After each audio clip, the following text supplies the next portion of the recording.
Now you have to admit that everything looks a little bit cooler in slow motion. So we're gonna look at the slow motion functions of this camera.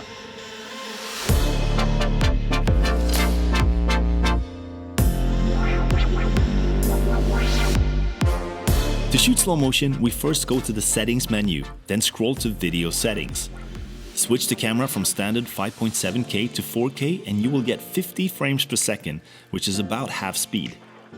If you instead drop the resolution to 3K, you get 100 frames per second, which I think allows you to do some sweet variable time segments, and combined with the invisible stick and 360-degree recording, you can really capture some otherwise almost impossible shots. And another cool slow motion feature with this camera is referred to as bullet time. A rotating slow motion camera around your head. To do this, you ideally need the bullet time handle and the invisible stick. You activate bullet time by switching your video settings from standard to bullet time. Then the camera will only shoot 180 degrees back at you along the invisible stick. Rotate the camera over your head and you will get some awesome shots with a perspective that looks almost like you're slowing down time. Next, we're going to look at different ways to manipulate time in camera using time shifts and time lapses.